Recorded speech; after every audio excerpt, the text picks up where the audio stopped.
there, what's up everybody? Had to hop on real quick, so I'm just still setting up.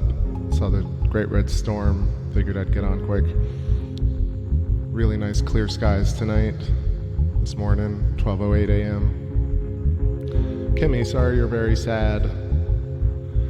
I'll talk a little bit about the balance in life.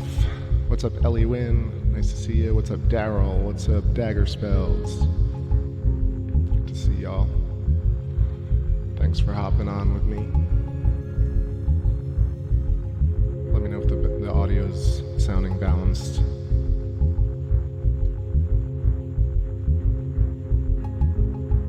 It's such a beautiful night out. All the clouds, the storm, the clouds all moved. The moon is rising. It's a little bit out of view for me, but I got Jupiter and Saturn directly overhead. I'm going to stay with Jupiter while the Great Red Storm is still visible, and then we'll switch over to Saturn for a bit.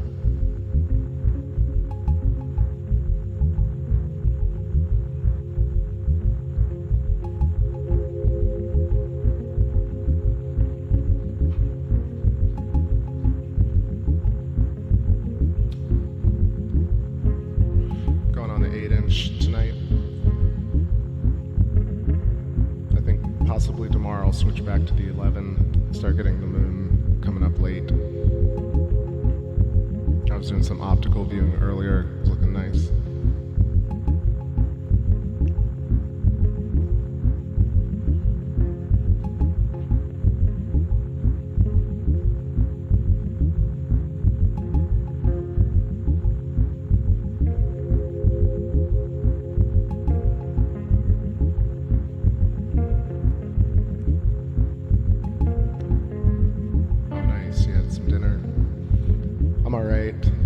Rested, but it's still a little bit early right now. So definitely got some energy. Got some snacks, smokes. I get energized when I see clear skies. What's it like where y'all are at? You got a nice view because it's quite starry and beautiful. If you see the thumbnail, I kind of listed out Jupiter, Saturn, and the moon, but I have the moon coming up all the way on the left, Saturn in the middle, and Jupiter to the right in the image, which is accurate to the way it looks. It would be, speaking of which, that thumbnail, I was like, man, can you imagine seeing all three of those in one site, in one camera shot?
Probably just getting on top or behind.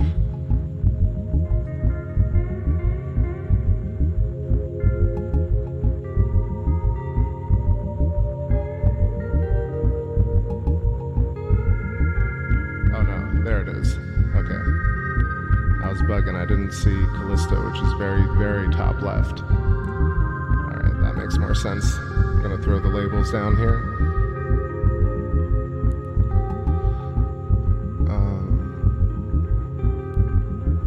Says beautiful, sparkly, and the moon is bright here in central Alabama. Awesome. Daryl says cleared up in Colorado. Transparency doesn't look so hot though.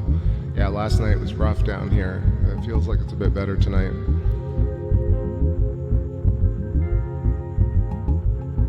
Kimi says, the people of Maui are trying to protect their sacred mountain.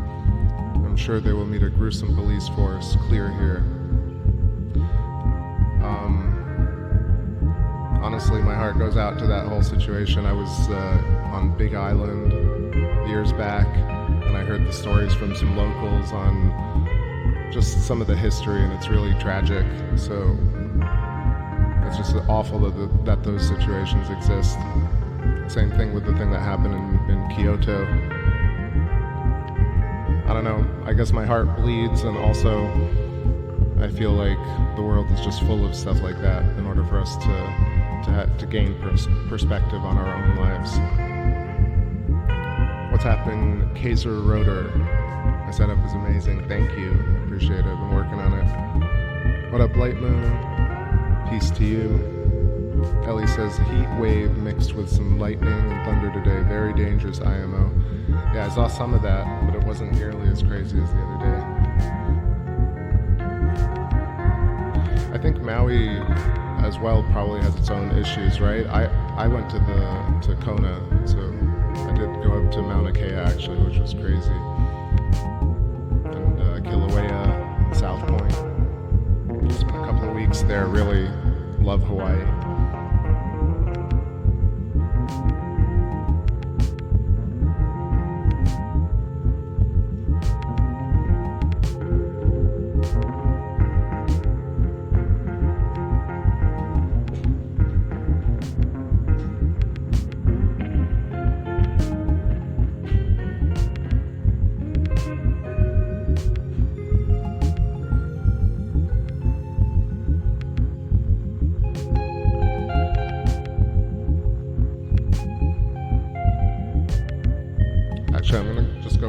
Zoom shot for a second because I know the GRS is going to disappear soon, so let's stay here for a bit.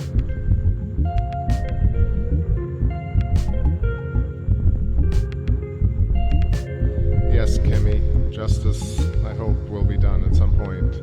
Maybe not while we're here, but it's got to shift. You know, of course, Hawaii is not the only sacred land that's been occupied.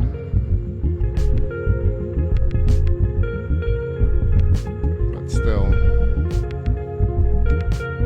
just the whole ownership of land in general is such a ridiculous thing. It shouldn't really be the case.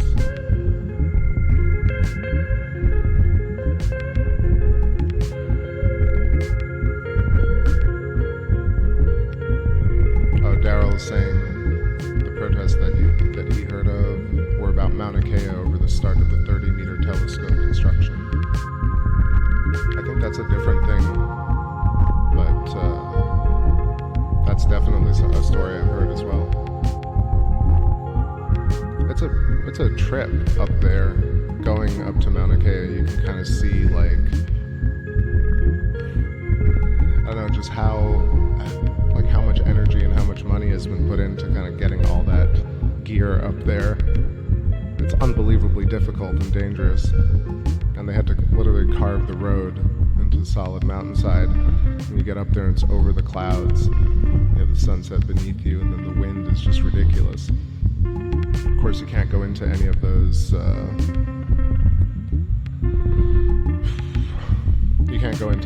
telescopes. And the telescopes in the visitor area, I remember they were like, I don't think any of them were bigger than an 11-inch. I remember seeing a nebula, but I really wasn't versed on my stuff. What's up there, Easy E? How's it going?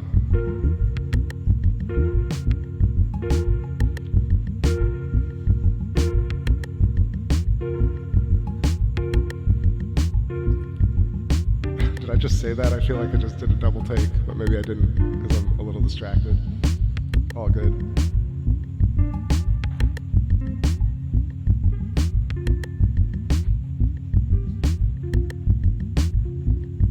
Let's get zoomed in here.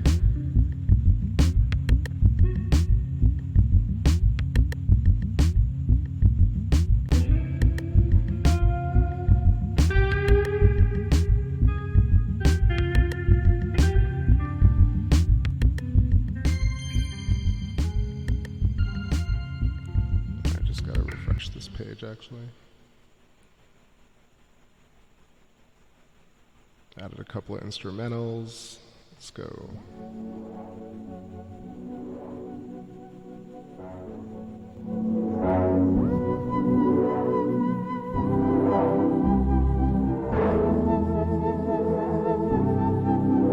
Yo, what up there, Proud?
So let's see.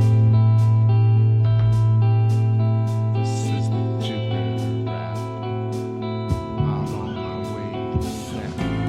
Have you know, line up the moons with some shoes that were blue before you, green before you drew. And then between you and me, I saw the system. I gotta warm up before I do this rap, because it's gonna sound like crap, you know. But I've got no shame, no one else to blame but myself for this situation. This clear situation. It's been a while since I've tried to sing along to one of my old songs. Found another rhyme to sound the sign for you. Tell you about the realness of my true blue heart. It's only blown apart by the lies of your sister. Your lies, I won't lose them. But all you need is so of your heart.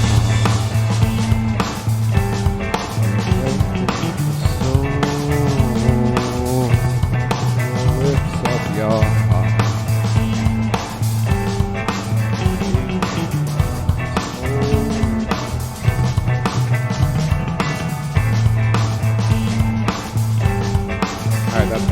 Saturn wrap.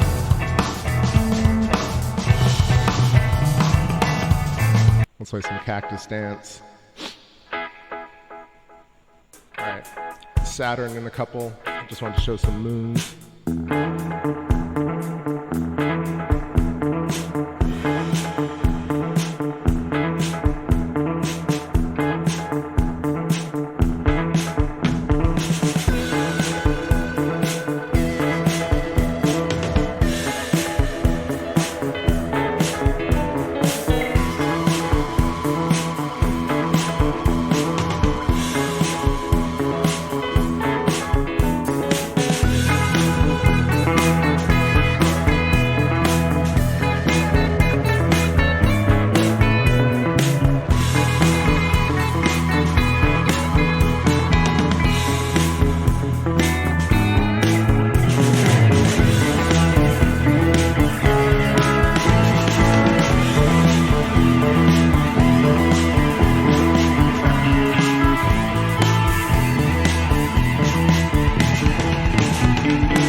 Got that reverb by accident.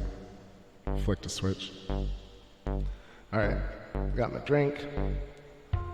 GRS is about to round the corner. I think I'm gonna just head on over to Saturn, see how it's going. That was a little Cactus Dance, this little Dr. Groove.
Okay, just pulling up Saturn.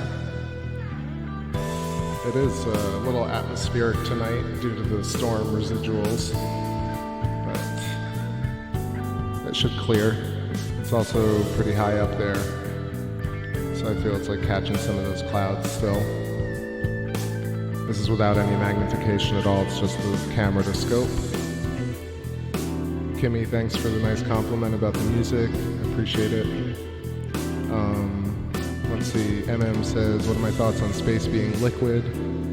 I've heard this around the interweb, but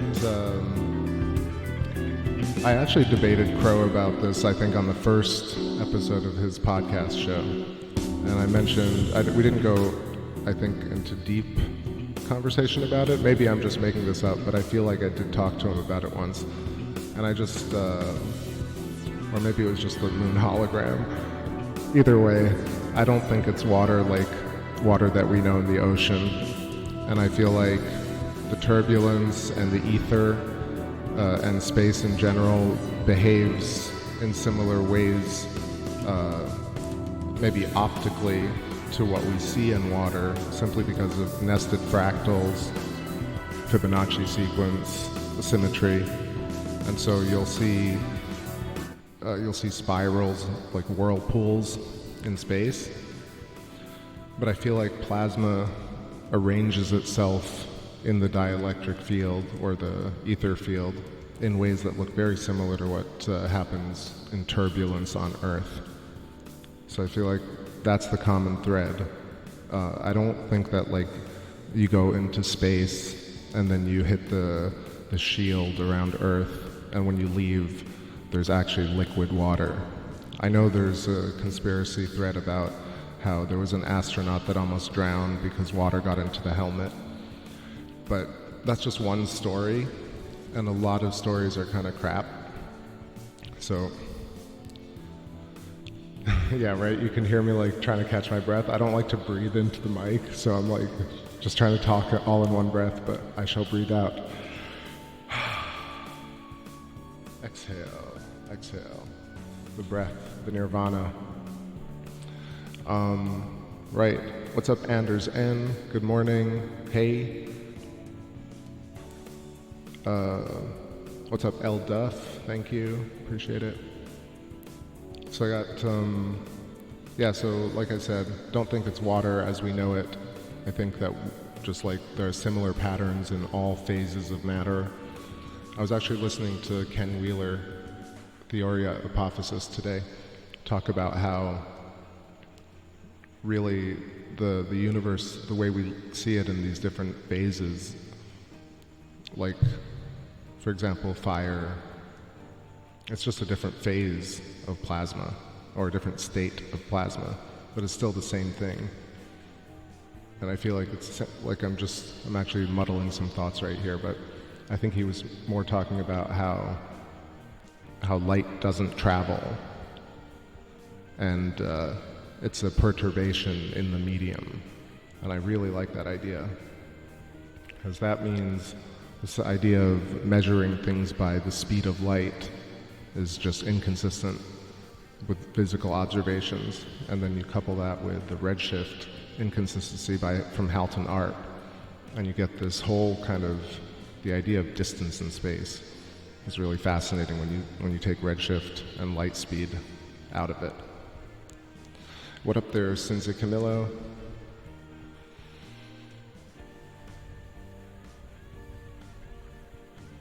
All right. I feel like I'm talking a bit loud. Let me know if I'm talking too loudly, guys, please. Everyone says it's okay, but then the other night I listened to the show and I felt like I was yelling. So I just want it to be super calm.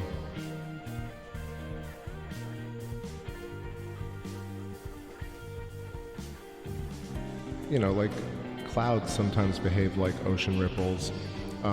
Another thing that comes to mind is that whole idea of as above, so below. You know, it's always taken in this kind of mysticism and symbolism, but if you look at the surface of water, you'll see that it's being imprinted by the wind currents. So it's actually reflecting the sky in a physical form with turbulence and ripples and patterns. So that's what I kind of, when I think of as above, so below, I feel like, you know, when we look up at the sky, there are iterative examples of things that we see here on Earth. That's why, like, I understand why something like space is water is very tempting, and it kind of makes you think of Earth being trapped in a bubble within this dark liquid, and it's almost, I don't know, it's almost appealing in a kind of noir thriller type of way. But it would make much more sense if the vacuum, so-called, of space was kind of a very different type of environment that you and I can perceive, or that I can at least perceive of. I feel like there's so much going on within it that, especially because of the vacuum pressure.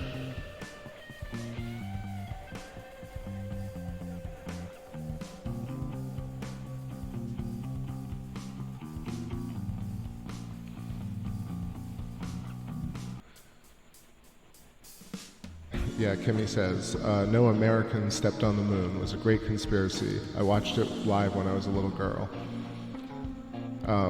You know, I'll admit it, I'm kind of addicted to keeping an eye on that particular story. You know, I've really chilled out about a lot of other conspiracies that I used to dive down into. And ever since I discovered Electric Universe, a lot of things make perfect sense to me, from looking at it holistically with electrostatic, electrogravitic, scalar wave, and dielectric ether as the fundamental force, and then looking at everything after that. But, you know, the moon landings are so really fascinating for a lot of reasons, and it's so interesting how I just watched something recently on this channel called Neil Peel, and he had Jarrah White on, and he had Marcus Henderson? He had a few of the kind of Apollo investigators, detectives, and even Bart Sibrel came on for a second. And I've spent so many hours watching every single piece of footage I could find, and going through all the images. And I'm just going to say it, it's a really difficult thing to say, no, 100% they didn't go to the moon. Simply because, because going to the moon with a robot is going to the moon in a way. Now, if people didn't walk on the moon, that's a different thing as well. But I don't know. I leave room for being wrong, but it's definitely a very interesting topic that should really be quelled, but who knows if it ever will. You know, because the people who look into the Apollo hoax, per se, never really talk about Electric Universe, so they don't talk about the possibility of technology that could go to the moon potentially, that we don't understand, or that we understand basically but not specifically. It might be very easy to go to the moon, but in the public sphere, it's made to appear very hard. And or Apollo was a feat of unbelievable engineering, and they don't want to reveal that technology in this day and age. There are a lot of good reasons that are not debated, and up to like all the radiation, the flags, the images and the shadows, all those things are very suspicious, but it's very difficult to argue those because they're very key points from the standard pop sci that, I mean, as much time as I've spent on it, there's no clear way to truly prove it one way or another. So it comes down to kind of believing and feeling. The sad part is that, nerds and science fans and people who are just curious are kind of split on this issue, and even more so divided among other conspiracy groups. But really this one, like, humankind experience it's very divisive. So it would be great to clear it up, but it might just be one of those ever-persistent stories. What I believe, I definitely lean that, man, if it really happened in the way that history tells us it did, I feel like we should have, national holidays. There should be, daily programs about how the technology worked, like deep investigations on it, versus all these different shows that are there to debunk the conspiracy theorists. Like, how much money has been spent on, the Mythbusters thing, just to make fun of a group of people that doubt an agency that is part of a government that lies. It's ridiculous, especially because they're on networks that lie. So.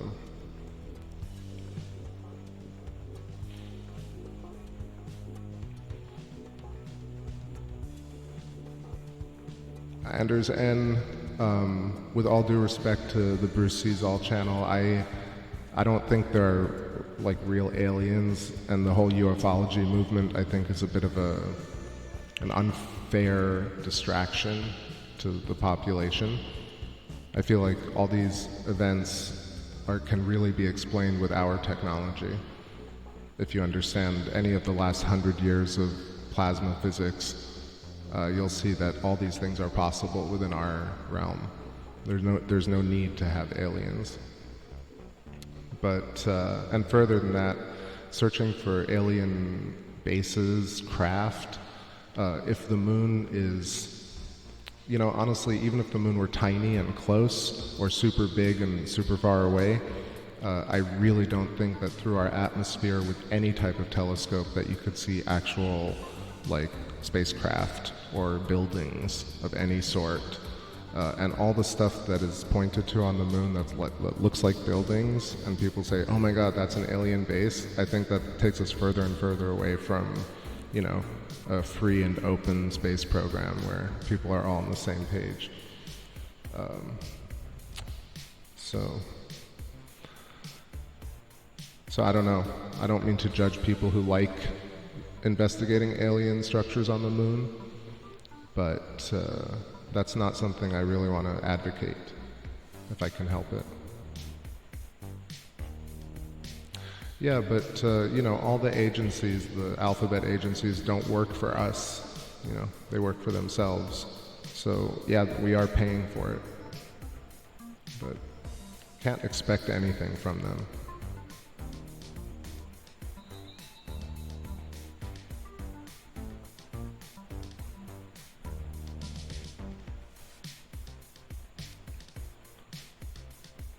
Kimmy says, fucking aliens came in, they're trying to kill us all, lol. Like, I think it's all like gauging public reaction to things. I feel like most PR stuff is that. Right, since Camillo mentioned citadels of the moon. So there's the whole like Richard Hoagland, right? He was in the back rooms at NASA and he saw them doctoring photos.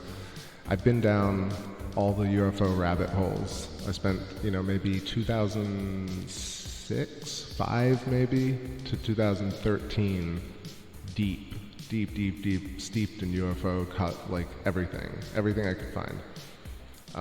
Now there's so much more, of course, but everything I could find up to that point. Stephen Greer, Disclosure Project, MUFON, Linda Moulton Howe, David Wilcock, what's his name? Lloyd Pye and the Star Child skull, Coast to Coast, you name it. I listened to it and I didn't buy it, all of it, but I was like, sure, this is a real thing. There are enough people who are talking about it.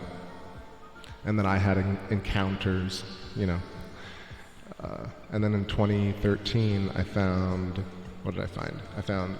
I was watching David Wilcock on Gaia, and I was listening to Stephen Greer, and I was also following Suspicious Observers, Ben Davidson. And that's when I was like, oh my god, Ben is doing actual, like, scientific observation using, you know, all the data and kind of making speculations and observations from there. So I started moving more into examining things and thinking, like, you need to really see these things before you can make a judgment. So that kind of got me out of ufology. Yo, what's up, Vicky? ABCs do what they want, when they want, and they tell us what they want. Yeah, so I was just giving my little, how I got out of ufology. So the tail end of that story is Eyes Open, No Fear. Ben Davidson talking about, like, plasma currents and how the sun dynamic and the earth and the weather and all that shit. And so after that I was like, man, there's something wrong with this ufology movement. Seems like it's not going anywhere. There's no disclosure on the horizon. And when you really see it up close, you're like, man, this doesn't make sense. Like, higher level intelligence would be fucking with people, and or that we should be waiting for, you know, an extraterrestrial race to come save us from our local, you know, dictatorship. So I kept thinking, like, it took me a while, of course, but after that I got into a whole bunch of different things, and ultimately in 2014 I found Thunderbolt's project. And I know it sounds like this big, like, come to Jesus moment where I found it and I saw the light, but really once you get a sense of how the people on Thunderbolt's project talk about science and talk to the public about their beliefs and theories, you see the difference between popular science and for example, people just free thinking and having their own ideas. And it really does change. It just, you know, all the Thunderbolts project videos just feel different. You know, I don't want to say all, actually. There are some videos that are not right, that seem a little bit off, but, you know, they've put out, I don't know, maybe 1,000 videos, and I gotta say the consistency and the politeness and the equivalence and they're just not, they are accusatory to some degree. And in a lot of cases, they don't take it far enough. But I think it just really showed me a different way of approaching science, to be honest. Observational science, politeness, engaging people, engaging other ideas, being wrong. Kimmy says, I feel like the moon is the truth. I still cannot figure out its movement and how the F. I listen to all those people too.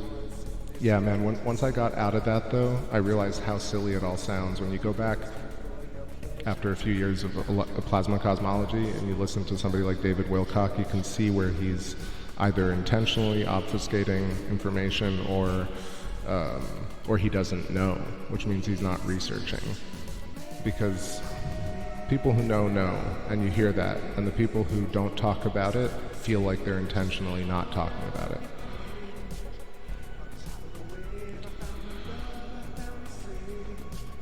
Yeah, Ben Davidson, Vicky, like, I've said it before, like, all love to him. He does stress me out a little with his presentation because it's like, holy shit, shit's gonna happen, earthquake, disaster.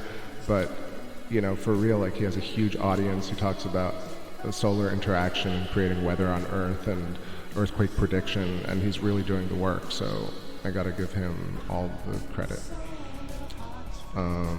Steve Olson, I think I've seen a little bit of that, but also kind of got out of it a few years ago. I've been really very deep in watching Halton Arp.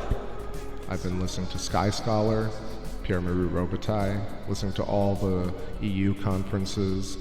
I've been listening to Eric P. Dollard, Theoria Apophysis, Ken Wheeler's stuff, and just a lot of different things. Greg J., like Proto-Saturnian cosmology, and just a bit more.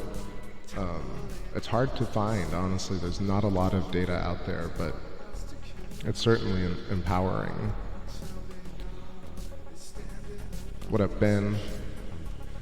I never trust people whose heads are shaped like corn on the cob. Everything's on a cob on this planet. All right, I'm gonna stretch the legs. I promise myself I'm not gonna sit too long, get sedentary. I'm gonna move a little bit. So I got Saturn up for a little bit, we had Jupiter. Now I'm gonna try and hit the moon, but I got the door in the way. We'll see what I can do.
What up, Justin? How's it going? Alright, we got repeat parties coming up. Newish jam. Got the moon through my screen door window, so it's clearer than I thought it would be. We got that cool glow around it. Let's rock it.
Yeah, so right now it feels like Mare Crisium is like the main target tonight. Best in show. It's got the most relief coming under the Terminator. Of course, a few other features over here, but I feel like the rest is kind of washed out comparatively. Just has so much depth. Kimmy says pyramids are all over the land. Most were covered up. I want to know why. Well, for a long time I had no answer for that, but recently thinking about the telescopes, thinking about the pyramids in Giza and in other places with these shafts, I feel like I for a long time wanted them to be these observation decks, for example, where you put the piece of glass at the two ends and you create these really long telescopes that could see the stars perfectly as they went by, and then you could record the data. So it almost felt like that to me, and maybe it still is, but then I heard theories about how, especially through the electric universe, that, you know, recent catastrophe and how you'd create these structures that would protect a few people from catastrophe. And so they'd be plated and potentially be power sources as well. So those are a couple of ideas.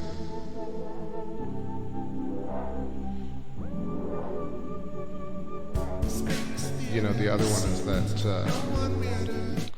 that pyramids are built on very intense magnetic hotspots or charged areas on Earth, and somehow that channeled the energy and created a power station. You know, the different configurations of rock and the way it was encased in limestone, and then you had the water current flowing underneath the pyramids where it would create like a kind of battery of sorts. Maybe that was the early generator of power stations. So power station or an observatory or possibly shelter for the elite. But that's what I think. Justin says, any new and exciting concepts after all this moon time? That the moon's not a... The moon is real, it's not cheese, it's not a hologram. It might be a different size and in a different place, but it actually might be in the correct place. Damn. Shut up, me. Slip of the mouse. Yeah. So it could be a different size and shape. We could be seeing, you know, different types of refraction through the magnetosphere of Earth. Therefore, the moon could be magnified one way or another. In fact, that's already happening to some degree. We see the sun and the moon at different places than where they actually are because of refraction. So, yeah, not cheese, not a hologram. Maybe people walked on it, maybe they didn't. It's pretty consistent, and it never ceases to amaze me. Those are a few things. The other things are, the other big one is probably electric scarification on the surface. I used to really be on the fence about, you know, some are meteors impacts and ballistic impacts and some are electric scars, but it seems like it's all mostly electric scarification. All the real impacts must be very, very tiny and almost imperceptible to us. So all the little tiny little pockmarks possibly are all like sputter and or craters from impact. But I think these huge regions are boiled by like plasma arcing. Makes much more sense to me.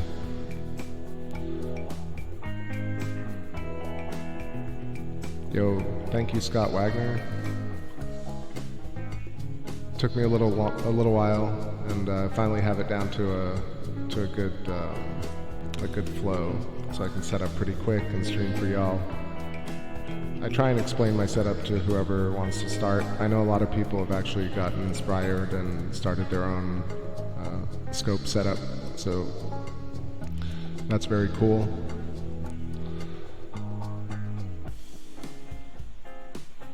Kimmy, do you know that there are children that have to watch the stars every night? They're in remote areas in Africa. They must watch for signs. True story. Interesting. Like what signs? I mean, that's also, I mean, I can't imagine. It depends on how, you know, how the political situation is, but the skies that I remember as a kid were much darker, and you could see, like, I always used to think there were filaments that connected the stars because it was so dark when I was, you know, in the 80s, and I used to imagine that they were all connected through these little threads, like spider webs, and then you learn in school that they're not. You know, they tell you, they drill it into your head that they're definitely empty space in between stars. And now I'm back, you know, 35 odd years later, and it's that all over again, where I know now that it's filaments connecting these stars. That's a pretty big deal.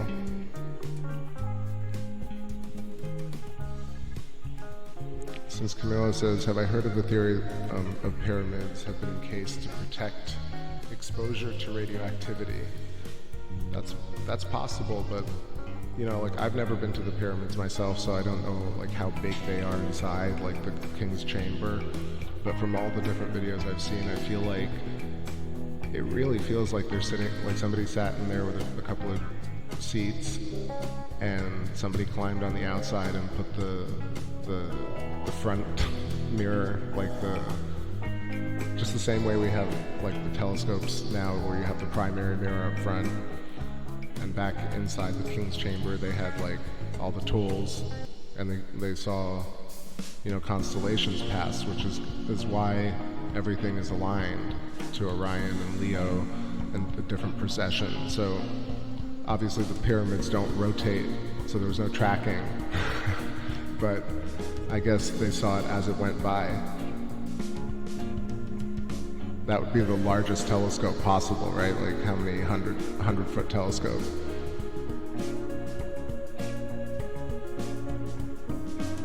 But maybe they knew about radiation. It's not impossible. Some look as if they have had explosions from the middle. Yeah, like even Mare Crisium and some of these features on the moon look like they were blisters.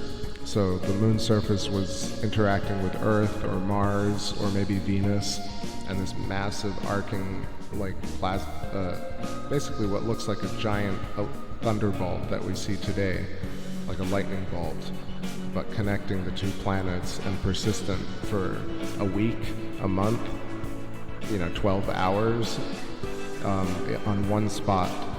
For example, like Mare Crisium. And we're talking about lightning bolts that are extremely thick. So, and that's basically burned a hole in the surface of the moon. And then the other side of it is this idea that objects, like celestial objects, stars, etc., are hollow. So there's pressure mediation inside pushing outwards, and there's a thick shell, and then the ether from the outside is pushing inwards. So it creates these, what are bubbles basically, but they're not just made of gases, they're made out of carbon elements and sodium-based elements like the moon and Earth, and then Jupiter too. So inside there's this seed, like an apple seed, and it grows outwards in a torus,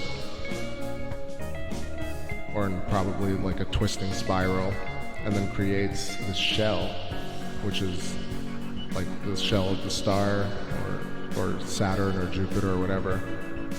In fact, you know, Saturn's shell might have exploded into the rings, and Saturn as we see it now is still like the central core of a giant protoplanet that was like much larger.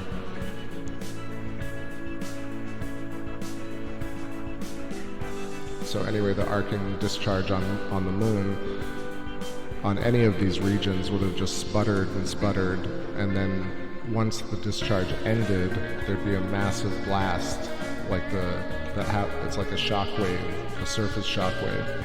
Let me lower this music, sorry. So if you see any of the plasma experiments in the Sapphire Project or any of the independent experimentalists, you'll see that once you cut off the arc from the surface, it breaks into like a surface shock wave. So that's where things get like kind of terminated.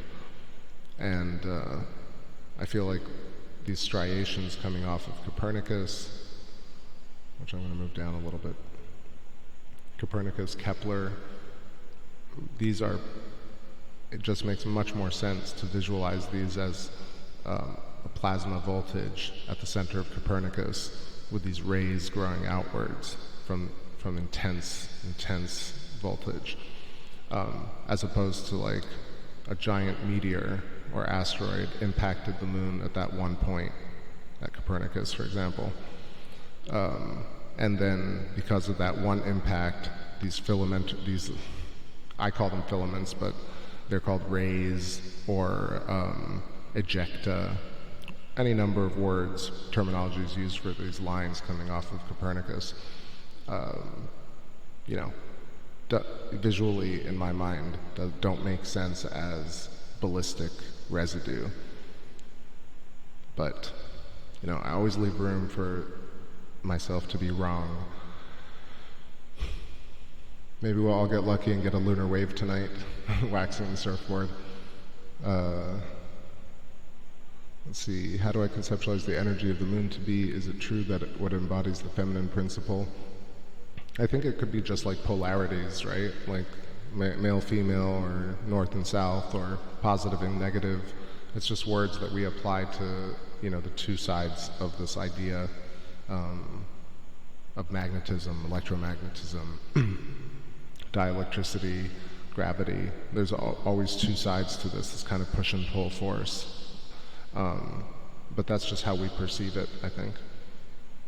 So we label things, and then because, I don't know, things are catchy, some things are very poorly labeled and you don't remember them, and some things are very well labeled, like dark matter makes people really excited. Not me, but it used to. I used to think, oh my god, spooky dark matter. But then when you really grow out of it, you're like, wow, that's really silly. That makes no sense.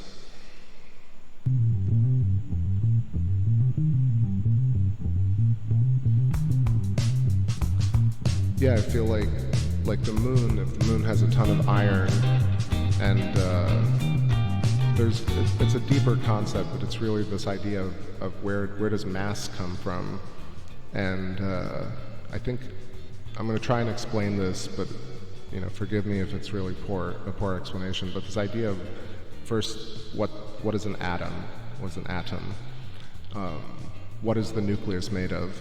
Are there really neutrons, or are there just protons? And neutrons are almost protons. And then there's this area that's basically empty, right, outside of the core of the atom. And then there are these electrons in a shell going around in a cloud. So it's turned from these little electrons, these particles that are charged, to now this idea that they're basically little bumps that are probability bumps, or electric discharge. And so this is really fundamental to the idea of gravity and the idea of relativity, and really understanding what that means. Hey, what's up there, Ashar Jade? How are you? Just caught you there.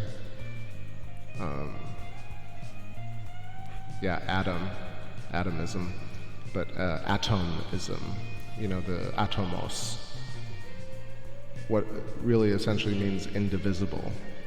And then, but now we live in this world where people scientists can essentially cut the atom. So it's no longer almost even the correct word, because you can, you know, as soon as we split the atom, actually, I'm going to retract that. As soon as a few people with a lot of money and some pretty horrible intentions attempted to split the atom, quote unquote, you know, the word atom really was all about this idea that this indivisible particle. But because the cult of quantum, and I no longer feel that way, but to some degree, you know, I'm sitting here labeling the moon and the planets, so I need to quantify. I think maybe humankind needs to quantify. But essentially, the quantum world wanted to be able to apply these labels and speed limits and measurements on the universe. And so we're in this place where now math has become reified as reality, but it's not really physically accurate. And a lot of people who are in science are not actually doing any real observational science. So there's a lot of confusion. I mean, I don't claim to know the answers to things, but I know where it's screwed up now, at least.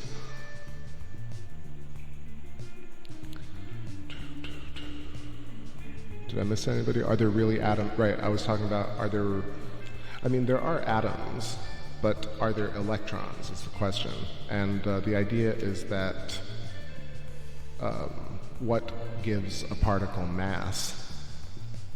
And so there's this fundamental disagreement between, what happens.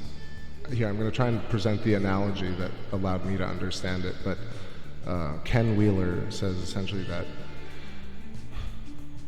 if electrons had mass, essentially the flow of electricity through a wire would make this wire heavier and heavier if there was more electricity or current flowing through it. But in fact, when power comes back on, after a power outage, when lines have a massive amount of electrical discharge going through them, in fact, they push apart from the center point. So in fact, electron charge doesn't really define mass. Or I think I'm explaining it a little poorly. It is late, and I kind of just got it. This past year has been a lot better for comprehension after 4 years of really deeply listening to a ton of these videos, from Thunderbolts to Ken Wheeler to just a ton of other stuff. This year is all about wow, I think I understand what they're talking about. But it's just the beginning. So anyway, look into this idea of atomism. Check out Theoria Apophysis. He explains it far better than I can. But it makes a lot of sense when he does explain it. And so the implications really that interest me is essentially that possibly that charge has to do with so mass can be variant, essentially.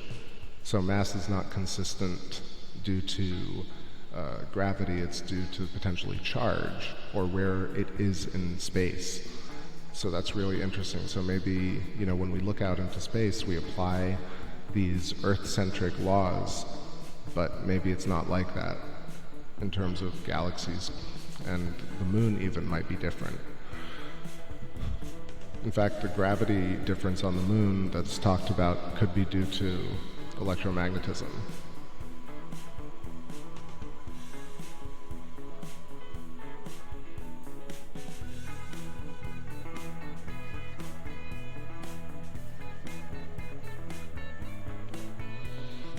Yeah, I'm trying to put together some notes to talk about it, but I mentioned it on last show is that the time that I spend on this venture is really spent on these live shows, setting up, doing the show, sleeping it off.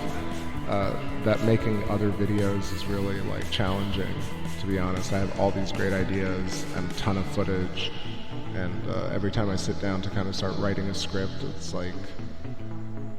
I don't know, I don't have that much time, honestly, on top of doing the live stream. So I might take a little hiatus from the live stream maybe during the Christmas vacation, and I don't know, potentially finish writing something, because I'd love to produce a 1 hour, 2 hour compendium video, which essentially puts together all the different electric universe ideas in a very simple way with some graphics.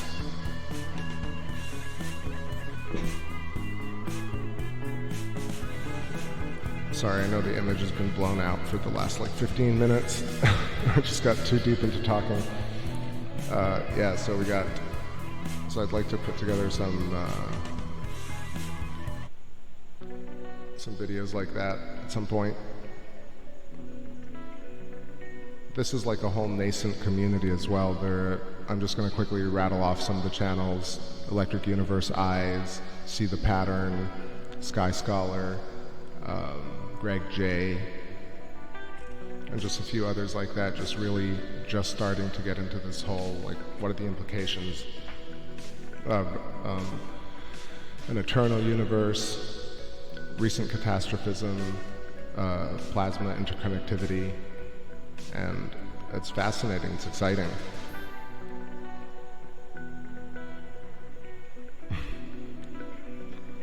Hey, thanks, man, I appreciate that.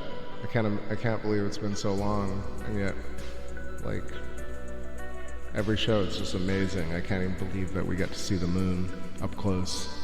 And like when I have people over, they're blown away. I just can't believe it. Especially like they see the moon, they're like, holy cow, and then they get to see Saturn and Jupiter, and it's just astounding. It's just kind of jaw-dropping because nobody really has a sense of it.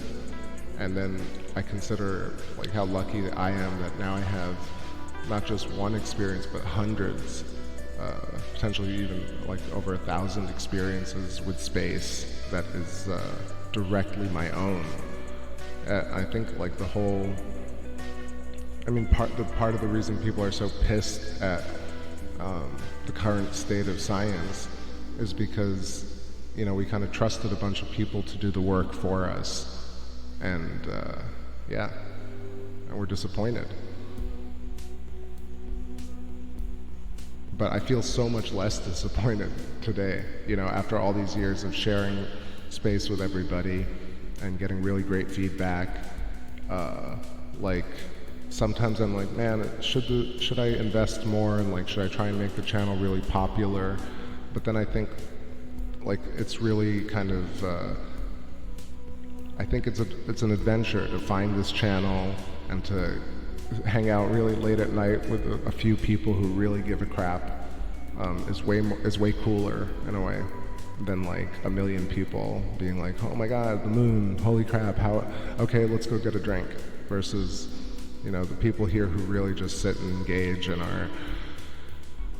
are fascinated by it in the same way that I am. You know, not everybody, but most of you. And the other thing is kind of producing the show as well, like talking to y'all and presenting ideas, but also like playing music against certain scenes and timing it. It's all just like a lot of fun.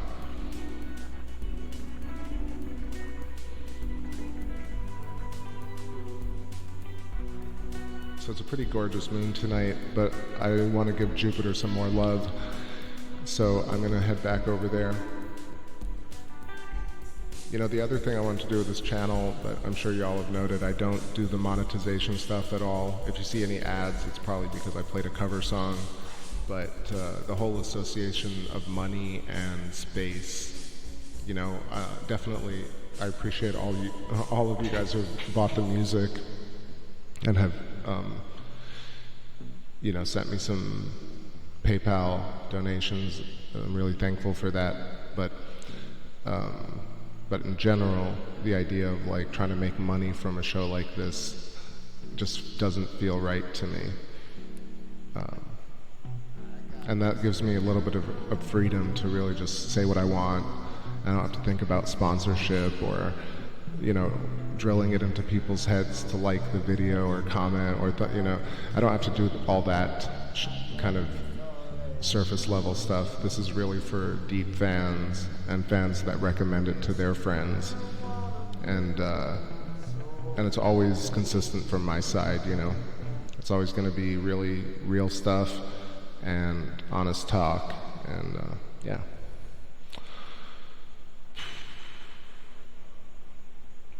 And me not breathing for like 10 minutes.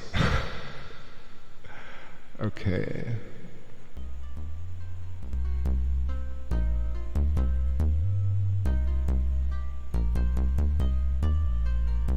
Wow, Vicky says, if you had 1 million views, you'd have 500,000 ass hats. No, I don't know, maybe I'm just like, yeah, I'm not gonna belabor the point. The point is I enjoy the kind of little group side of it. So thank y'all. Sensei, take care. I'll catch you soon. Sleep well.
Alright, switched it up to the 3x. So this is a nice zoomed in shot. Just trying to keep it centered for a second. That's Io, right next to Jupiter. Should get some clear shots of the bands. Great Red Storm is already gone.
Super annoying. I keep pressing up and then it keeps sliding down. Take it easy, tracking. I know I tracked it. I set up the tracking pretty well tonight, so it shouldn't be doing this, but always trying to give me a hard time.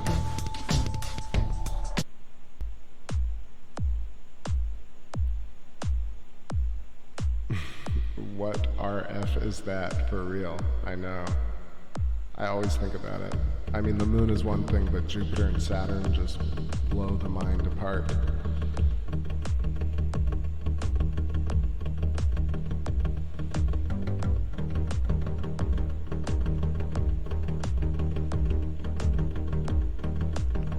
There we go. Just had to catch it on the right angle of the gear.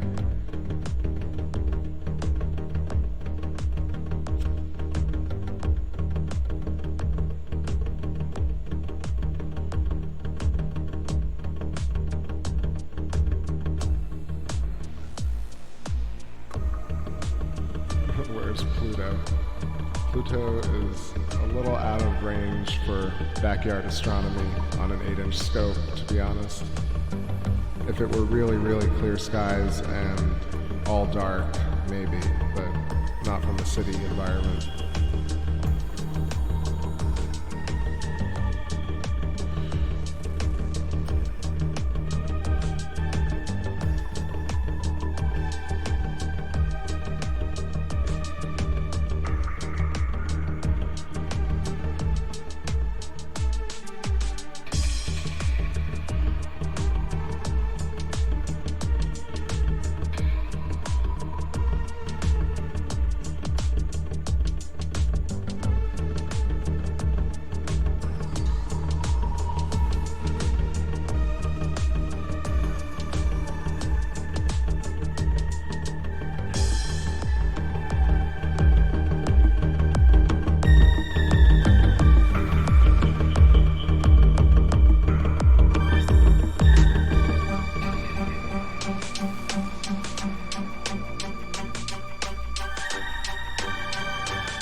catch you on another one.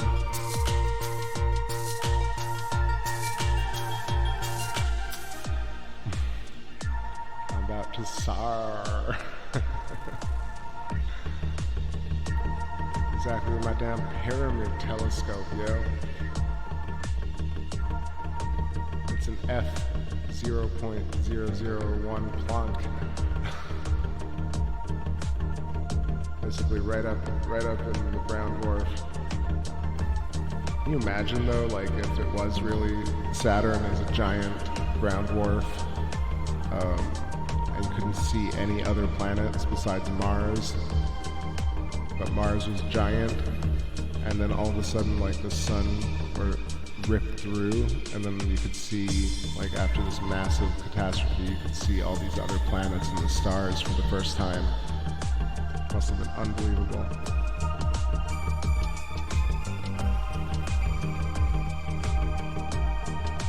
So we got this really beautiful shot of the moon Io about to disappear, either be in front or behind Jupiter, we shall see. I'm too lazy to pull up Stellarium and check. Just gonna keep watching it.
damn annoying, but like see, once I get it at the right kind of click in the gear, it stays, but for some reason it just would not. I think it might be the weight of the 3x multiplier, but anyway, it looks like Io's about to actually pass in front of Jupiter, and you're seeing it because of the dark band, so I'm pretty sure, so let's see.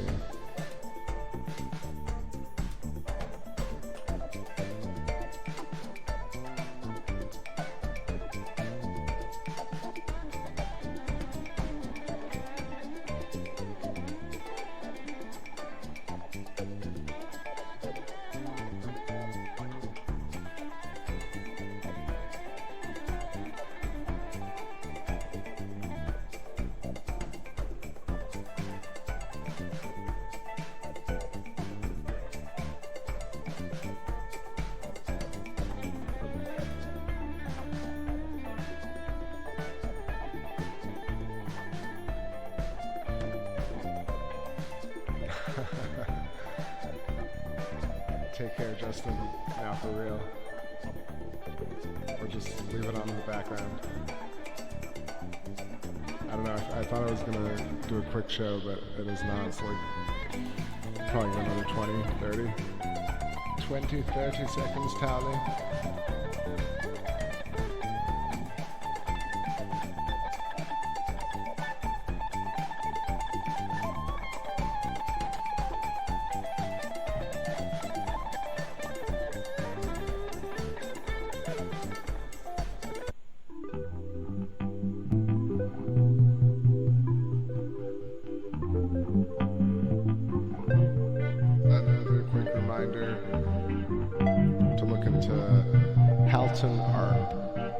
Mr.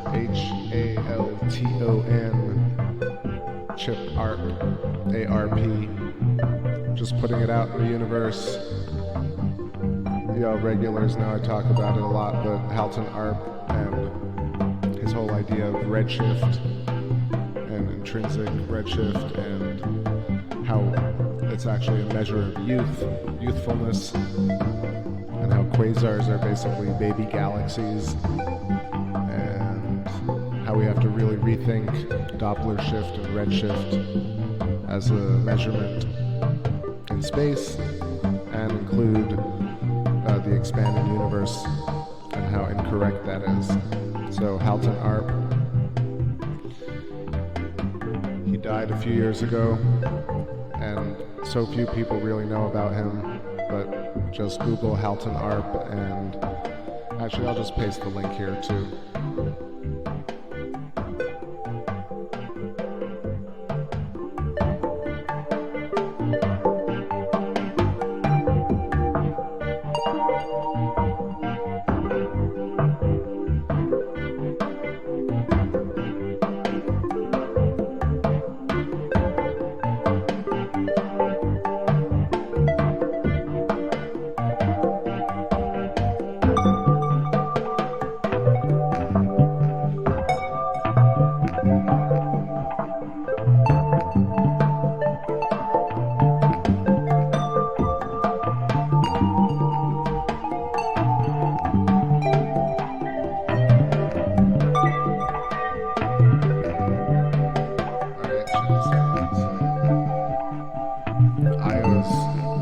In front of Jupiter now, in full flex. I feel like maybe I'll check out Saturn for a second, and then we'll get back to it, but that's really cool. We'll probably stay on the trajectory over the dark storm.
to write music, you know.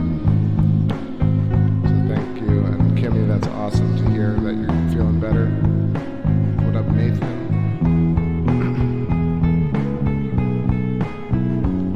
Saturn is looking pretty dope, I gotta say. It's a little bit wet in the atmosphere still, but 3x tab on Saturn, excuse me, looking nice. I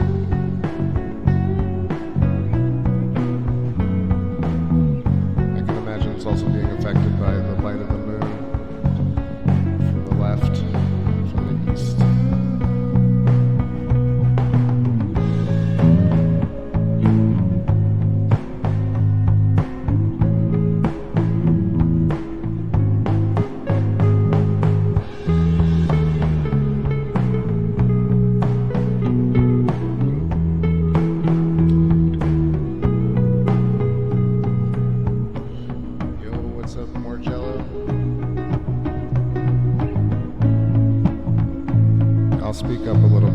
Sorry about that.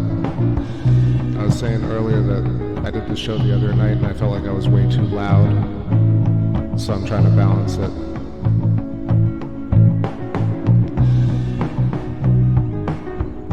Alright, that's actually my bad. I had the music all the way up. Usually I speak over half of it, so fair point.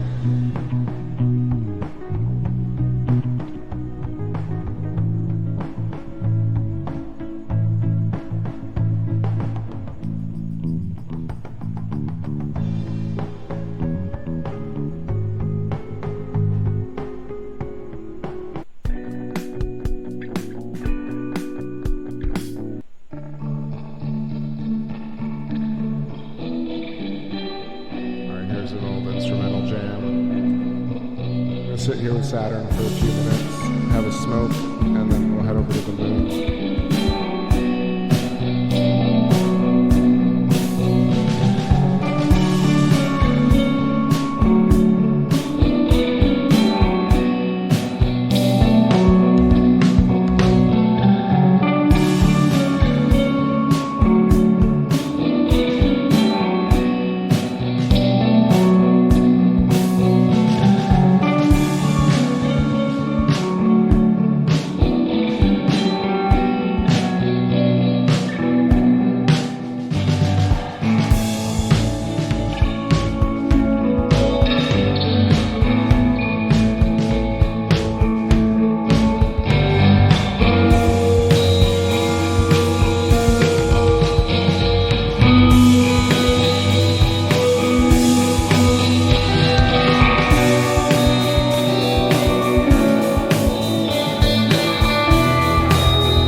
just want to hop on and say, Kimmy, that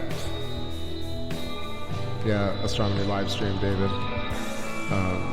He used to come on and just give me all these, he's like 1/60, 200 ISO, whatever. And just, and I knew he was right too, but also like, I'm running the chat, I'm keeping the scope in play, I'm keeping the songs in play. There are a lot of things moving, and sometimes I forget like the settings on the camera, for example. So David was pointing them out for a while, and I used to laugh. And now you're pointing out all my audio issues. So between the two of you, it's good though. I like it. I like to do things right. So honest critique is better. Like right now, like I can hear pretty bad latency, and I've got these really cool headphones now that are at least wireless, so at least I'm not choking myself or tripping on wires with the headphone wires, which honestly were the biggest nightmare. They would literally wrap around everything near the scope. So at least my headphones are wireless now, but I can definitely hear distortion in the mic and latency, and I'm just kind of insisting that I don't hear it while I speak to y'all, so I'm not like distracted. But every so often, really my rig in the other room, like the front of the place, with my iMac setup and Logic is so much more comfortable and zero latency. Like when I'm talking to y'all, it's exactly as if I was outputting it together in the mix.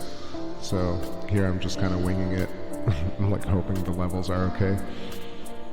But either way, thanks for the critique, not the critique, but the tips.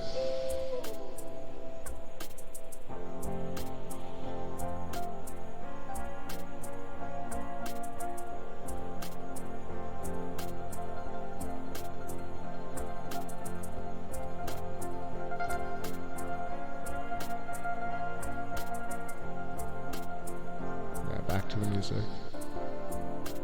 This is perfect for Saturn.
shit, you're spinning for sure. So the kind of wiggle and wobble that makes it look like it's really spinning fast is kind of due to the atmospheric turbulence. But the fact that it is spinning very slowly optically is due to the fact that the forces, the toroidal forces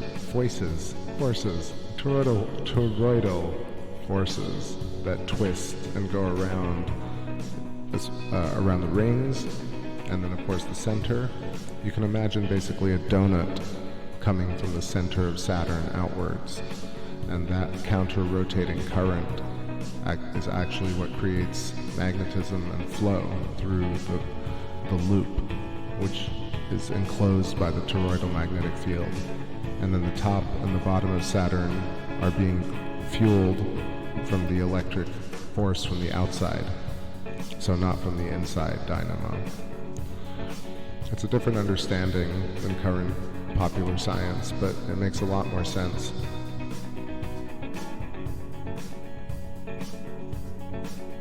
More Jello says, my dad is worse than me, talking about audio engineering. Mr. Engineer will listen to my stereo for 5 seconds and tell me to boost 6.3 5.5 dB low. And go on to say the 6.3 harmonics will enhance the 12K's highs as long as the tweeter and mid-range are in phase and probably time aligned. Then it will add air to good female vocals. I gotta say though, like, now in my 30s, the last 5 years I've spent like really investing time in theory and production, and man, I wish I had done it earlier is all I gotta say.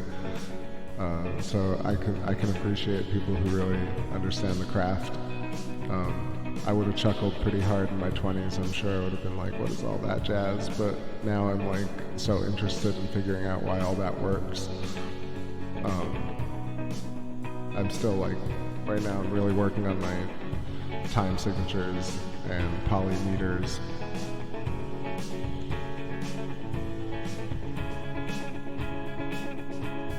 So yeah, I feel like if we look at every object on the telescope and imagine a donut magnetic field like an apple core, essentially, around like the center object, Saturn, and the rings themselves also probably have their own like donut going around them. And then within this donut you have these movement of the electric current.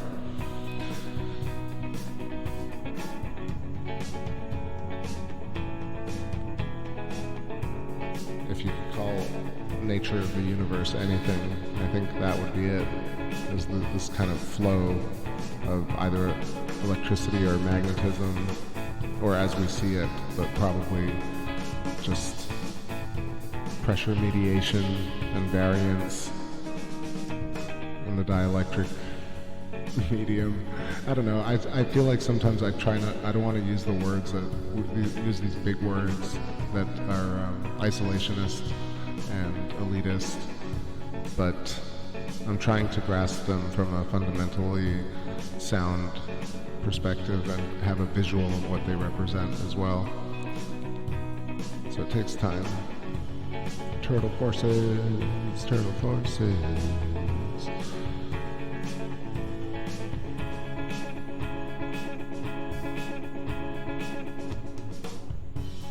So did anybody answer me up there about, or Ellie, when you did answer me, you said Saturn, huh? Alright, let's stay on Saturn for a bit longer. I'm gonna quickly stretch my legs and see what the moon's looking like outside. Let's do a funky jam, funky jam.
correct me if I'm wrong, but man, I discovered this drummer. I'm fucking late to the party, but what's his name? Larnell Lewis. Holy shit. Let me grab a clip of this cat.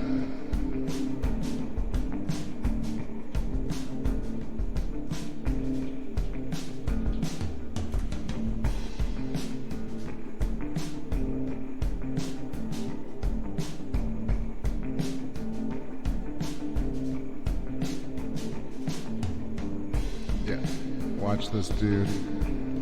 He plays with Snarky Puppy. He used to be a gospel drummer, and man, I love drums, to be honest. Practiced a bit, but can't consider myself really a drummer. So, but I really would like to be a drummer. But a human being can only do so many things.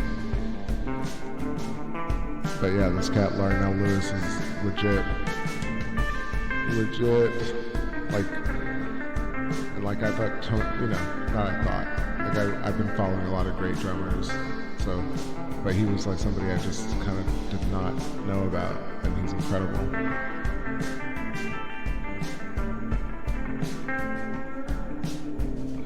And you know, I guess you've heard of Morgan Algren, the Swedish drummer. There's this TV show with him and the guy from The Sugar doing like some crazy polymeter shit. It's mind-blowing. Like the hardest, heaviest.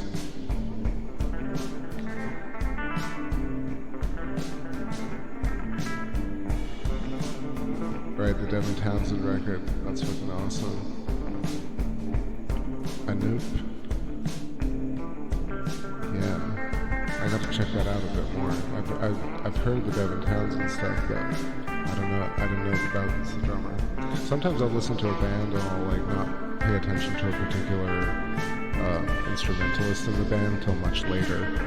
And so I've listened to Snarky Puppy for a while, and I'm like, damn, the drummer's amazing. But like I was just kind of focused on the songs for a while, just learning them, and then not how to play them.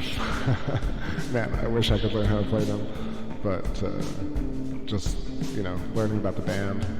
And then for some reason, I watched them with Larnell the other day, and just, crazy good. You can tell I'm all passionate about drums. Like I'm not like, it doesn't have to be like a super drummer necessarily. Like I'm not just in awe over speed or technicality. It's more about like flair and feel, like Steve Gadd and those guys. Like, I like the older stuff, but I'm interested to see like how far it can go.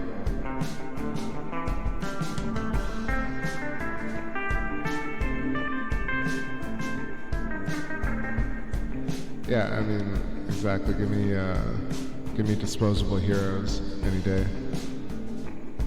But I guess I've heard of like metal, like so much metal in my life that like I had to kind of expand to funk and jazz and prog in ways that I didn't think I would in my 20s.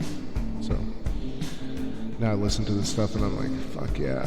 Like I gotta say though, like Metallica does have a few songs with interesting time signatures, but once you really start getting into different time flows, like now granted Snarky Puppy just is overkill for some people, but I do, now my ear's developed and I'm like, I yearn for polymeters and different time signatures and focused riffing and kind of mantra playing.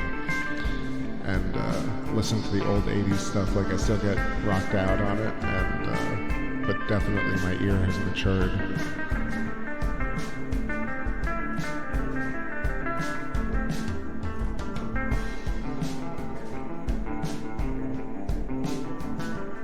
Not to change topic, but you're running a 5 or 6 with 30-second delay. It's about a 30-second delay. Maybe not 30, maybe it's like 15, 20.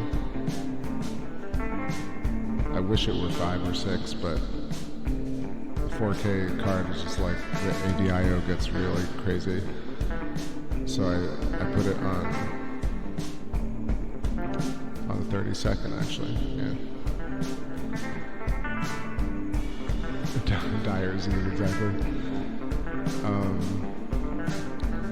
New Metallica sucks, sorry guys. Yeah, I don't know, you know, I gotta give it, like, James is still practicing and playing. I check in on them every so often. But I think the last album that I really thought was awesome was it called All Night? No. Yeah, Death Magnetic. I thought that was pretty good. But I do like Load and Reload. Sorry guys. Load and Reload are pretty awesome. I could go into a lot of detail about why they're awesome, but suffice to say, I also think Black Album is still pretty incredible, even though I know that, you know, how high up their Justice and Master are. But like, and while Kill 'Em All and Ride are like both probably some of the better writing in a way. No, they're not. They're amazing, but they're not Master of Puppets and Justice.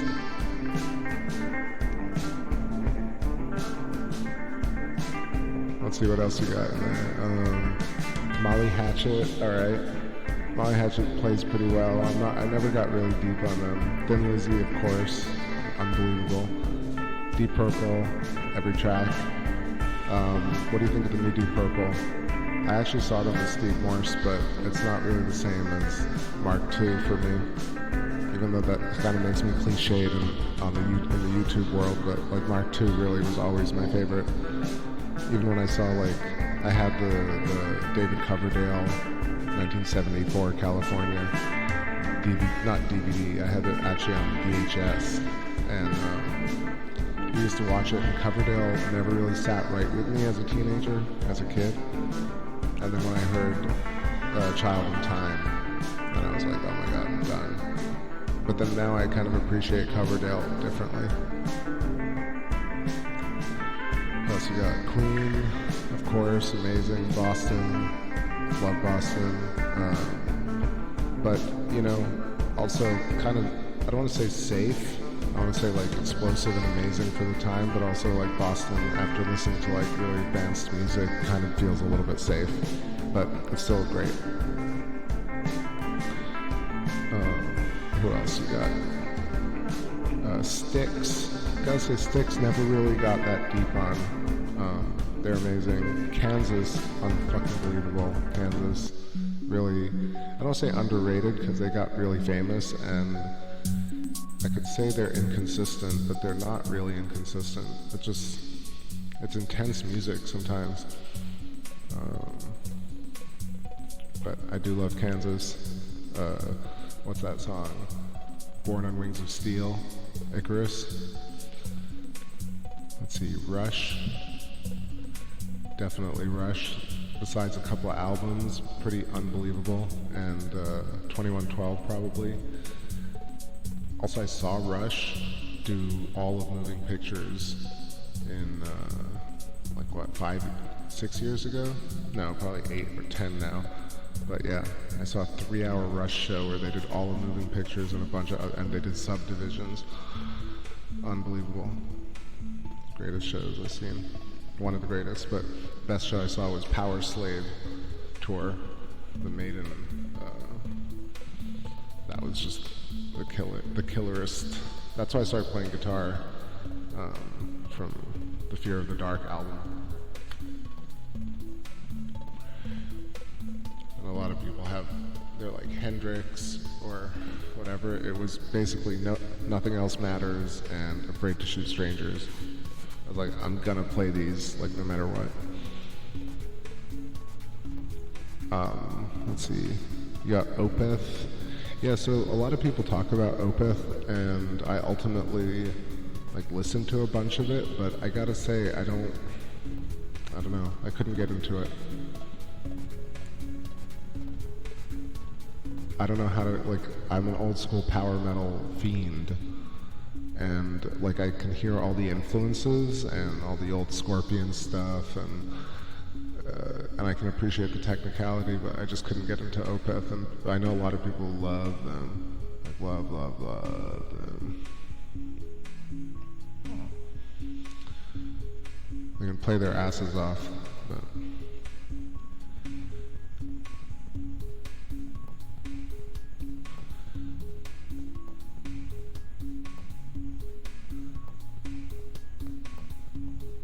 But I'm all over the place too. I'll listen to every style. Like I love pop music and Afrobeat and reggae. Like I know all the Bob Marley stuff. Like I really feel for that genre of music like I would with metal.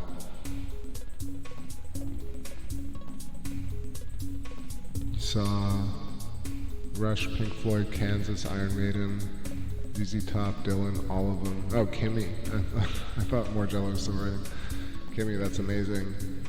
Tell us more about, tell me which Floyd tour you saw. ZZ Top, you know, credit, but also didn't really get into it. Dylan, same thing, credit. Not super huge Dylan fan. It's blasphemy. But Maiden, I've seen Maiden a bunch. Love them so much. And they're still killing it. Kansas I never saw live, but Kansas really like lives in that 1974 video where they're doing just like Icarus, and they're doing just a bunch of tunes like off the Nowhere,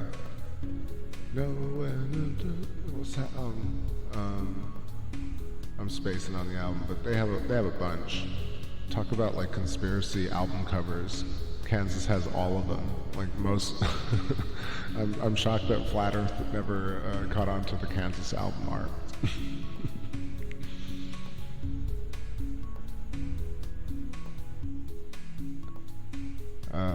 More Jello is admitting to 80s and 90s stuff. Yeah, like I listen to so much of that, of course. Let's go through that list. We got Poison, not so much for me. Motley for a little bit. Warrant, not so much. Journey, yes. Eagles, amazing. Toto, amazing. But like mostly Eagles, I think. Even though now it's kind of people feel like weird about it, but I think it's different now. I think the older generation finally is like, thank God now we can talk about the Eagles and how great they were. And young people have never heard of the Eagles. But come on, Hell Freezes Over, and not even Hotel California, like New York Minute, I Can't Tell You Why, any number of just like amazing songs that the Eagles wrote. And let's see. Grew up with the Beatles. Yeah, like, also, I think the Beatles are so amazing, but then also, I just never go back to listen to them. It's so weird. I know a lot of people are just like, they swear up and down by the Beatles, but it's not something I just pull up.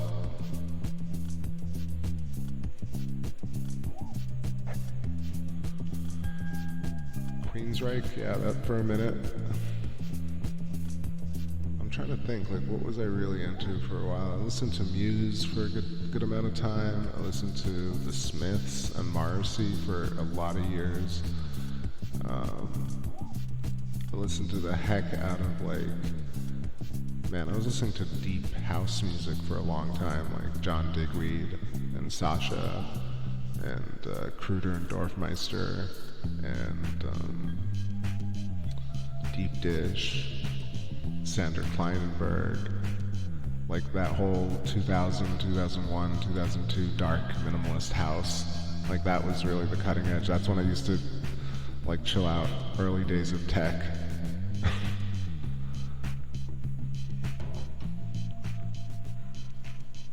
Ashara Jade says I bought my son a gamer chair so I could use it for nights like these.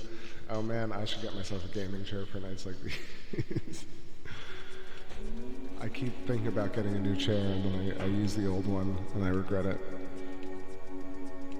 Alright, I think it's time to go over to the moon. I've just been talking a lot about tunes and the time rolls on. Time rolls on. kind of amazing.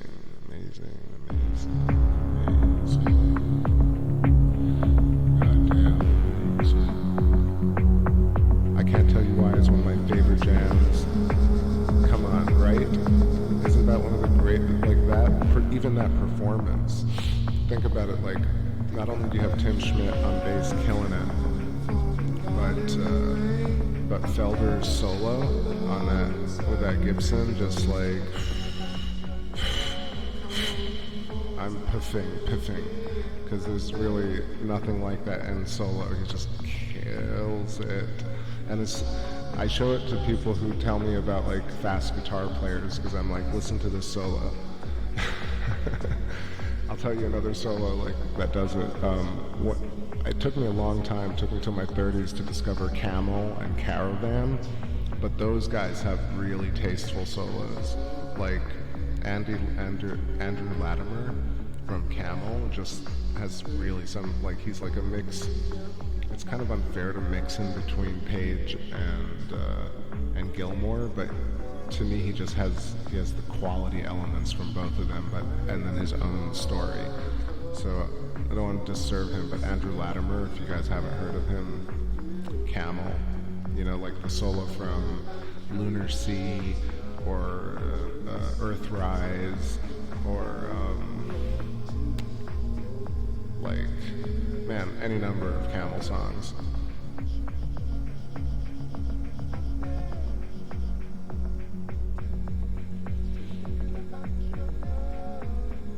Robert Miles, Oakenfold, right? Okie, Van Dyke, yep, Paul Van Dyke.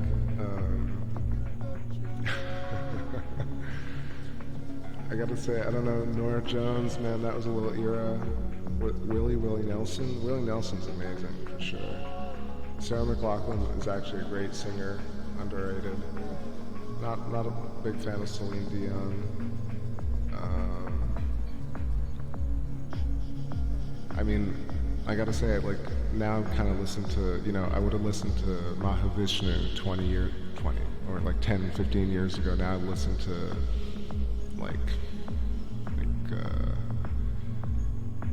kind of the Miles Davis Electric Years, or Herbie Hancock. Herbie Hancock, man, I didn't realize how deep that catalog went. Man, Camel, I think, is honestly worth like doing the live shows. Just look up Camel Live 70s, and you just gotta see. It's just tasteful. It's really, really beautiful. A Canterbury sound. So like Camel, Lunar Sea. I'm gonna pull up a link and I'll paste it. It's kind of a deep dive. Just spend like an hour looking into Camel live videos, and then you'll find the right album. It's like,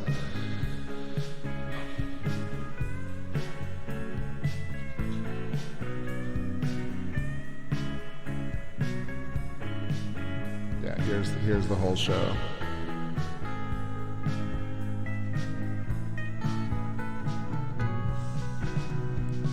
Like, it really changed my perspective on how I thought about Led Zeppelin and Pink Floyd, because like they really defined me as a player. But then because these guys were so like either prolific or not prolific, they were overlooked, unfortunately, in the kind of pantheon of rock and roll. But Camel, Caravan, Robert Wyatt, and then the 80s you had the Chameleons and the Sound, who were at least as good, if not better, than the Smiths in some areas. You know, the Sound was just awesome. And yeah, I'm gonna head over to the moon real quick. Come back.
Chrissy in before you go. Kimmy, take care. You too. I'm reading all the chat because I just missed you. Nice chatting with you. Thanks for hanging out, and I'm so glad you don't feel too sad anymore.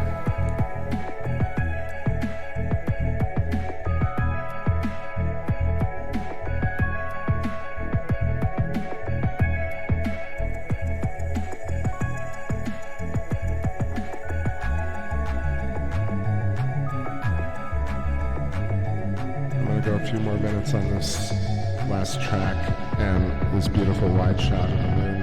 I flipped in the focal reducer so it's the widest shot on the 8. And it's extra crispy for y'all.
just didn't want to spoil the track, but I'll hop on and talk about Aristarchus because I always love talking about Aristarchus.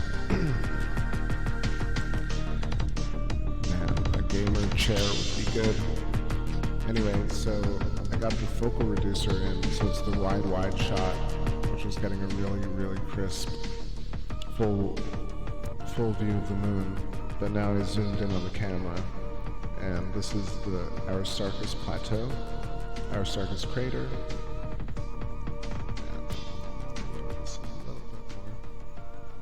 Yeah, Herodotus and Vallis Scroteri, all baked into this beautiful little parallelogram. It looks like a square or a diamond or a kite-shaped region, and it with like an X, but the X is made up like of a shadow and also the valley that I was talking about. That's like 300 kilometers across. You can see the bright white spots inside of Aristarchus crater, almost like completely washing out the center. For me, it's definitely one of the most interesting regions on the moon still. And further than that, so Vicky, I was talking about the colors. So I just have the saturation boosted by like 25%. And it's really bringing out the nice browns and almost like blue-gray.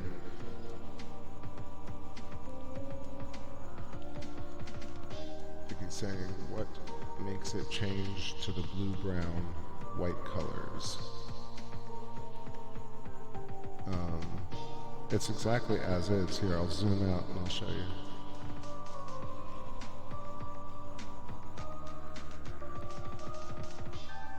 So this is the wide shot. This is like a very clear shot of the moon. It's a good test shot. So Open Broadcast software has a filter for the incoming stream. So I'll hit the default setting. So that's default.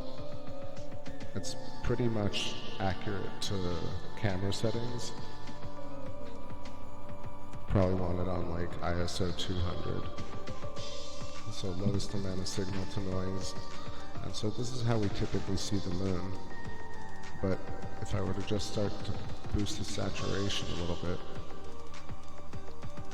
you'll see that the blues and the browns start to come in. This is like doubling saturation. But when you're zoomed in and recording, it actually amplifies those colors just a bit more. Further, I actually can mess with the gamma and then the contrast, and you can really see it pop. And then I'll add the brightness back.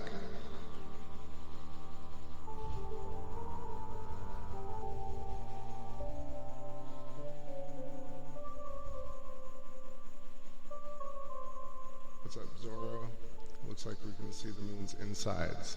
Yeah, I know, it's pretty crazy. Like the mare, especially around Aristarchus, that's like Oceanus Procellarum, Mare Imbrium at the top, then Sea of Serenity, Sea of Tranquility, Sea of Fecundity, and then to the left is Mare Nectaris and Mare Humorum, right above Tycho. But you can really see layering when you get those colors. So what I was doing earlier is just like Vicky's saying, if I'm changing saturation, is that says why does it show brown, blue, and white at the same time? Is it because of depth and height? Yeah, so, well, in my opinion, I feel like the moon has like the two different surfaces, or either the moon was like either all smooth. Actually, no, it doesn't seem like that. It seems like the cratered regions, like Tycho, and basically the brighter regions are higher elevation than the darker regions. So I feel like the outer region of the moon was really all like the brighter region, and then through the electrical discharge, it kind of burned off all that lighter region, creating these mare and the craters and everything. So I would assume it's something like 1,000, what is it, 11? I don't have my atlas on me, but like 11,000 feet 12,000 feet are some of the crater heights. So you'd think like maybe 20,000, 30,000 feet highlands, and then like how deep do the mare go? It's hard to gauge. So let me hit the record button. You can see the colors really bake in.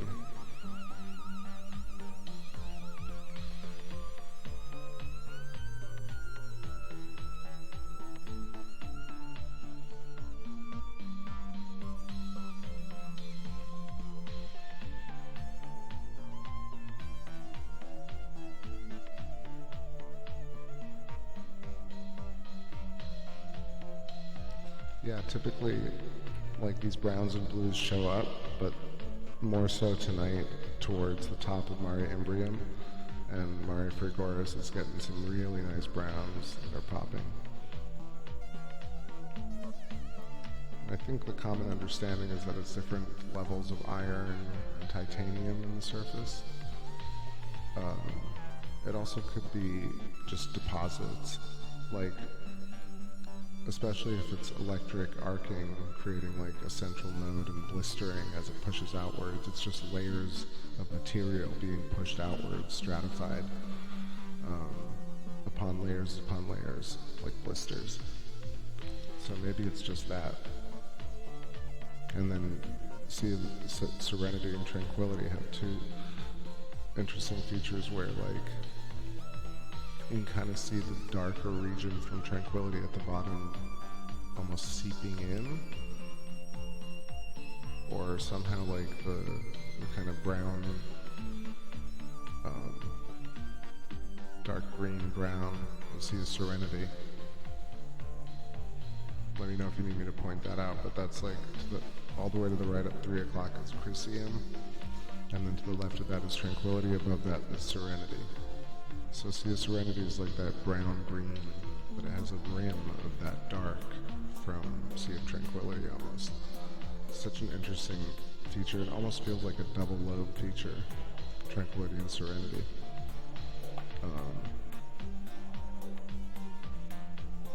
Fascinating. Yeah, my neck is starting to ache. Going on 3 hours tonight.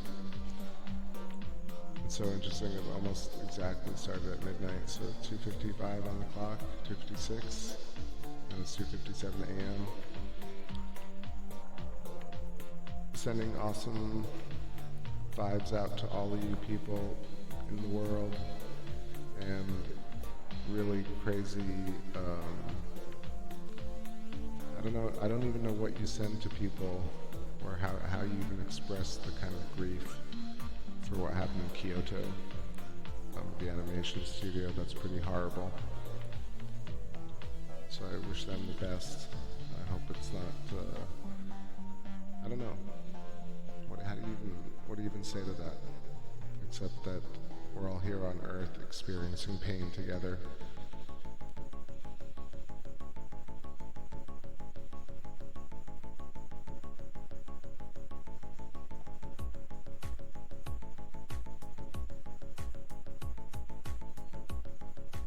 With it dark like that, what do I think about the new theory of the micronova of the sun instead of the supernova? Just like a short burst that maybe got hit by one of those. It's possible, like, I feel like the moon's gone through a lot of different, like, long-term epochs. So I feel like maybe there is, like, this, I mean, it does look speckled. So I feel like there must have been a bombardment of some sort. But I think the large features are maybe from capture. And then, like a blast from the sun, I feel like could scorch the surface for sure. But I feel like the kind of formed features on the moon, like Tycho, Copernicus, Kepler, Aristarchus, Sea of Serenity, Tranquility, Mare Crisium, Imbrium, Apennine Mountain Range, Plato, Sinus Iridum, and a bunch of other spots on the moon, like really feel like they've been carved out. And if that, is electrical, then that's a big deal. Yo, more Jello. Take care. Always fun to have you. And I'll catch you on the next one. In space.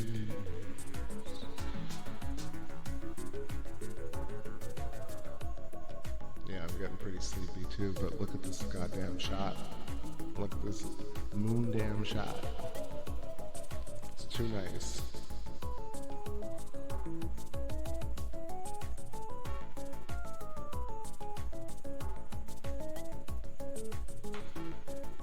A few more minutes and I'll call it. I'm out of snacks, I'm out of drinks. Maybe out of smokes, I'm out of smokes.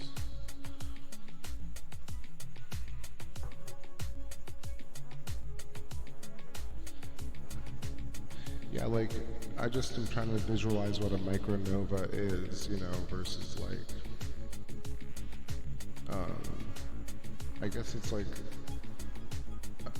it could be a, you know, a plasma discharge, I assume. I'm trying to think because I've been thinking about this idea of gravity being an accelerated force towards a flow inside a toroidal flux. And, you know, like what, you know, when the sun ejects matter, what is it actually doing? But I don't really have a great idea about it, but I feel like there's parts of the sun's surface that get overclocked. This is a bad word for it, but basically emit massive plasma discharge from certain nodal points that get overcharged or overheated. I guess when a certain density threshold is breached, these magnetic filaments will snap, and that's where the blasts come off, like we see in those videos of the sun. So I feel like, what is a micronova, just like a huge version of that, or is it, you know, an entire planetary outburst of energy? So I'm not 100% sure.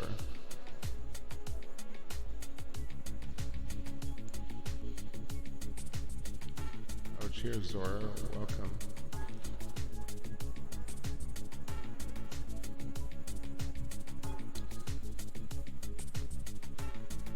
It's incredibly clear. So I always feel very grateful for this, but man, it's lucky.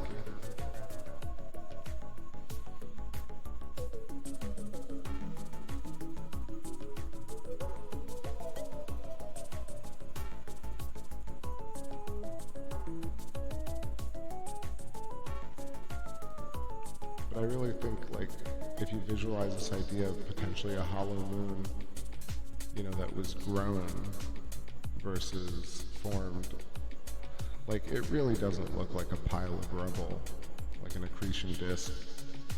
And that whole idea, it doesn't really hold a lot of water.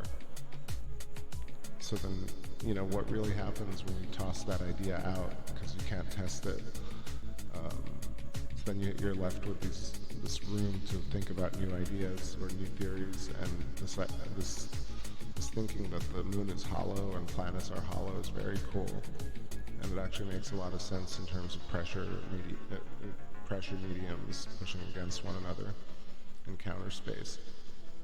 So, like, there's what is essentially what we call dark matter nowadays inside planets and Earths and moons,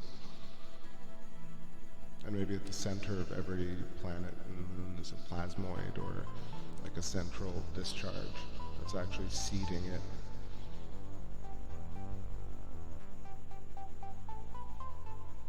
Vicky says, I think it's like what you said, much larger version. Yeah, I guess that would really probably strip a planet of its atmosphere. I mean, maybe that happened to the moon and Mars, and somehow the Earth withstood that nova. I don't know. I feel like, for me, like, when I think about the sun discharging, I think about these videos I've seen with comets, entering near the sun, and they seem to stir up an electrical impulse from the sun in ways that like scientists basically either intentionally overlook or just dismiss completely. But there's definitely a tie-in to the charge density of a comet in the vicinity of the sun and solar activity, solar flares. And so I think that evidence of that stuff were studied, all that footage were studied from the vantage point of plasma cosmology. I think you could easily solve that plus Sky Scholar, Pierre-Marie Robitaille's liquid metallic hydrogen lattice sun. And he and Donald Scott and Theoria Apophysis, all those guys should all start talking. Anyway, y'all, I think I'm fading, so I better head out before I fall asleep and leave all this gear out. Thanks again, everybody. Vicky, thanks for hanging out so late. Zorro, please hit the bell and check out the archives if you're new. Also got another one. Light Moon, Peace. Thanks for hanging out so late. Ashara Jade, also good to see you. Thank you. Marcella, you're out. And Justin was here. And Ellie was here. And didn't see Vision tonight, but Vision if you're watching this tomorrow morning. And all of y'all in the ether. Stay well, stay wise. I'm out. Take care, everybody.